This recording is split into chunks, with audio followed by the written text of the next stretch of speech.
Bismillah, alhamdulillah, salatu salam, sallallahu alaihi wasallam. Assalamu alaikum wa rahmatullahi wa barakatuh. My name is Tariq Khalid. I'd like to welcome to our program here at Sharjah Broadcasting Authority on hope. And we hope ultimately that every human being will be inspired by the sense of hope that Islam offers them, and that every human being will have that invitation, and everyone who has the invitation will accept for the sake of his own soul and salvation. Today we want to talk a little bit about the actions, some of the actions that help us, strengthen us, fortify us, giving us a foundation for that which we need to continue on a daily basis. In Allah subhanahu wa ta'ala says, Surah number 29, verse number 45, Bismillah ar-Rahman ar-Rahim. And this is Surah Al-Ankabut. Verily, salat, the prayer, prevents from al-fasha, of every kind. This means every kind of unlawful act, whether it be sexual intercourse or whatever it might be. And al-munkar, meaning disbelief. Every kind of evil or wicked deed, polytheism, and this is what Allah is saying in this very brief statement. And narrate Abu Hurairah, I heard the Prophet ﷺ saying, tell me if there were a stream at the door of one of you in which he takes a bath 5 times a day, would any filth remain upon his body? They replied, no dirt would remain. He, the Prophet ﷺ, said, similar is the case of the 5 obligatory prayers. After Allah subhanahu wa ta'ala obliterates all sins and as a result of offering them. It's collected by Bukhari and Muslim. So if we're to look at this, establishing the prayer. And it's interesting because many of us who lived as non-Muslims, we had some understanding of prayer. It's not that we didn't believe in prayer or the power of prayer. I know I did. Personally, I was not a person who prayed. I can say that I didn't pray sometime, but I can't say that there was any regularity in prayer. So, in understanding that prayer was valuable, and that there were people who prayed and were very strong in their faith and relationship to the power of prayer, yes. Now there are many people who say, "Well, I don't know or I don't believe in that." Well, we say very simply, Allah has given us a system of prayer, not just supplication. Supplication is prayer, but not just this.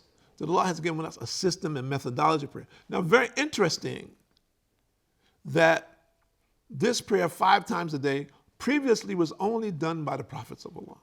So for the Christians and Jews, what does it mean? What does it mean? Because the Muslims know, that as a Muslim, we have to pray 5 times a day. That's a pillar of Islam. For a non-Muslim, let's talk about Christians and Jews, they don't know what Jesus Christ, alayhi and the Christians did in relationship to prayer.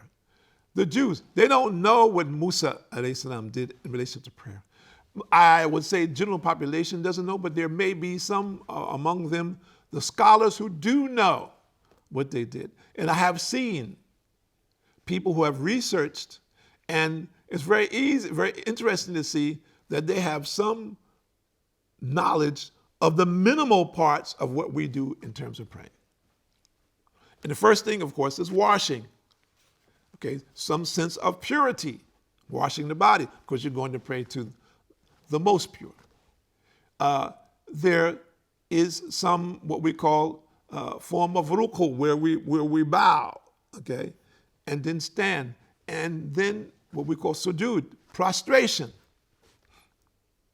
So I've seen these actions where they says we've done some research, and as far as we know, that these are the closest things to what we know of Jesus Christ alayhi praying and Musa alayhi praying, which they have some bits and pieces of what we do as Muslims. It's very interesting that anyone who is a Christian or Jew who sees this should be thinking, says, well, the Muslims have the full picture, we have some parts of it, so what is our particular status? If we were just to think factually and to investigate seriously about the steps that we want to take in our life, and if we were really concerned about our eternity and being progressive and seeking the pure knowledge away from arrogance and ignorance, what would we, and seeking truth, what would we do? What would we come to? What would conclusion would we come to in terms of our practice? What would be the result of this? This is what we're looking at. We're saying these are the steps. What would be the result of those steps? The result, of course, would be that Allah subhanahu wa ta'ala will forgive our sins. Allah subhanahu wa ta'ala will have mercy on us. Allah will grant us paradise. Simple. Simple answer. Now, the person has to reflect on himself and see, do I have the means and method of doing that securely? Am I convinced that whatever I'm doing, that's going to be my end game? Is that what I'm going to achieve at the end? And how can I be sure of that? And narrated Ibn Masud, a man kissed a woman, so he came to the Prophet ﷺ and informed him about it. Then Allah revealed this verse and said, and perform a salat prayer at the two ends of the day and some hours of the night. This means the 5 compulsory prayers.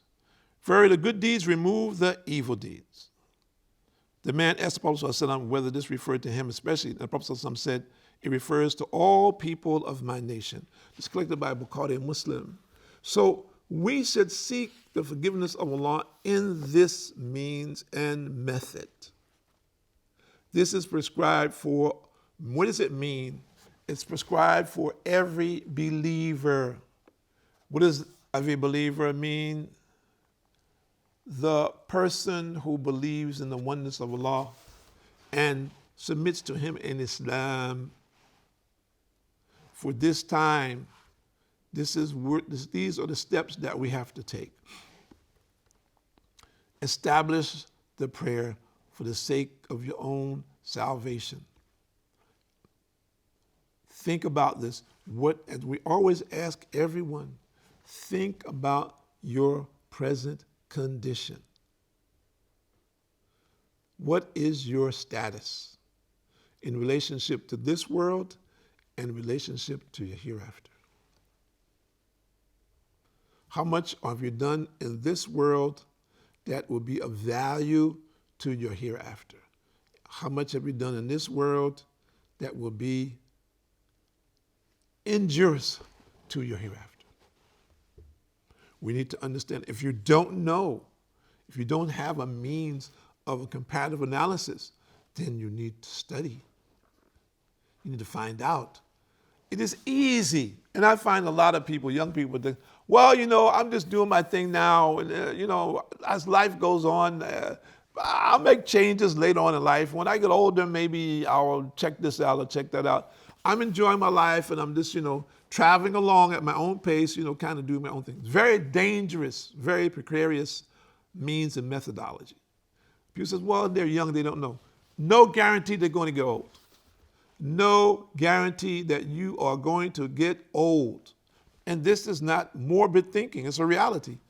Okay, one of the, subhanAllah, statements of the Prophet ﷺ in relationship to the last days, where we are today and moving progressively to the last day, is that in the last days there will come a time where sudden death, there will be sudden death. This is something that we're seeing now. People completely healthy, people who are athletes, they go to sleep, they don't wake up.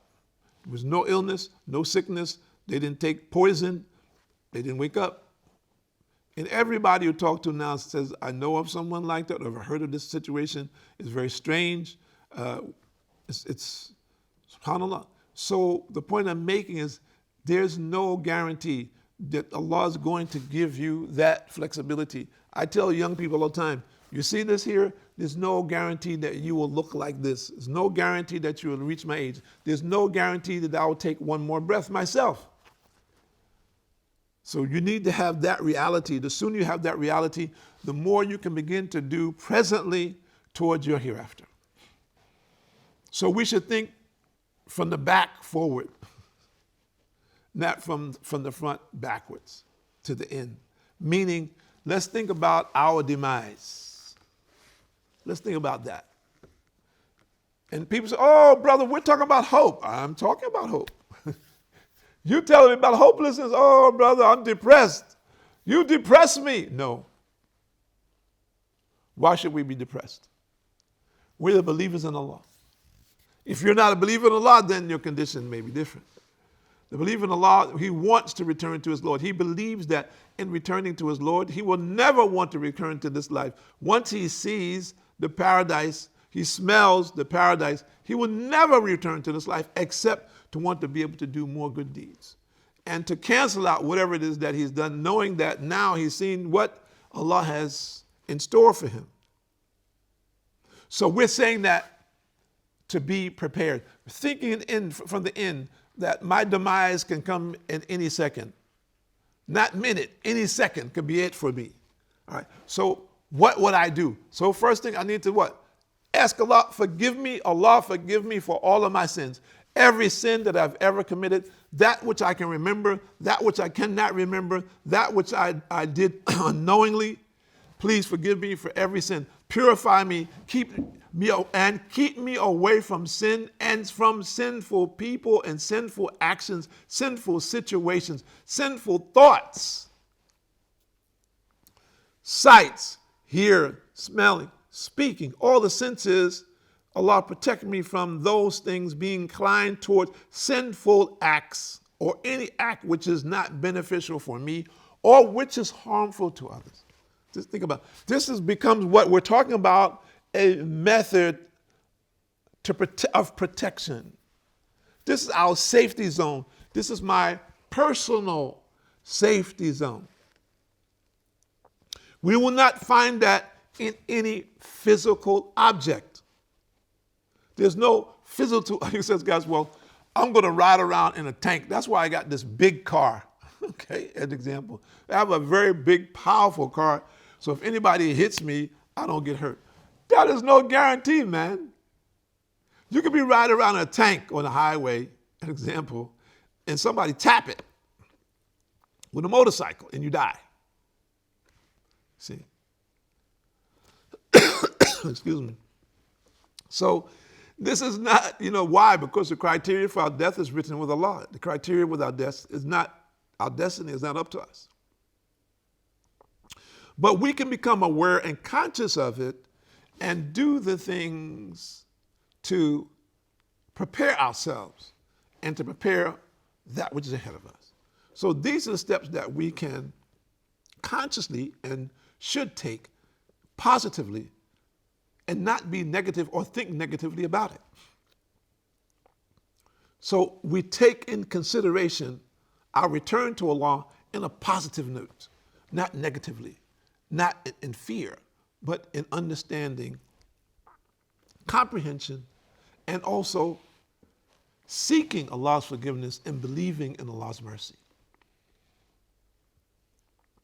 And ultimately believing that that is going to be better for us than this world. But remember, from the negative side, do not be influenced by the people who says, well, I can't take it in this world anymore, so boom, I'm going to kill myself and then I'll just go to the hereafter and everything will be all right. No, that's not the case. This is false. This is something influenced by shaitan. It takes you away from the belief in Allah. So this is not salvation. Salvation is facing whatever challenge you might be, turning to Allah abundantly more and more and more, believing more and more and more that Allah will relieve you of the pain and whatever it is that you're enduring in this life, and Allah subhanahu wa ta'ala will grant you Jannah. And that will be your real success. That's the essence of where we should be and what it is that we want to do with our life in relationship to our hereafter. So take the time out to reflect now from the back end. And most people don't want to think about that. Think about yourself being in the grave. What do you want your grave to be like? There are people who be deluded, like the pharaohs. They put their favorite car, their favorite clothing, their jewelry, whatever it is that they think, is important to them. They make a big tomb and they drop all this stuff in and drop semen in it. or you find some of these young kids, who are into rap or whatever, and they're out in the street doing whatever they want to do, and they put their guns and their liquor and so forth as a T-shirt, and they put this inside their caskets like, this is, we're going to take this with us. This is a complete misunderstanding of what is coming for us in the next existence. Islam explains to us what that existence is, how it can be the most beneficial thing for you that you could ever conceive of. And on the opposite side, what it can be and be the most and the worst situation that you could imagine. But we're talking about hope. We're talking about hope, the opposite of hopelessness. So be among those people who are progressive, regardless of what your mentality or what your history has been. Take time out to be a progressive in the sense of facing and dealing with the essence of the reality of your present existence related to your hereafter, your eternity. That you're on a path to your eternity. And presently, you need a foundation that will be of benefit for you in the end of your time. So we need to take time out to study this and plan. Brainstorm, if you want, how I'm going to live the rest of this time in a fashion that's going to benefit me for my eternity. And that's something we should do in consultation with our scholars. Sit with a scholar, ask him, look, I don't know when I'm going to leave this world. I am such and such an age. Maybe you're 15, it's fine, it's no problem. If you have that much on the ball at 15 years old, that's a blessing from Allah subhanahu wa ta'ala. He says, well, I want to plan my life. What should I do? And every elderly person should do that, because our time is limited and most of our time is behind us. So every elderly person should sit down. People talk about a will, okay, an example. That's the real will.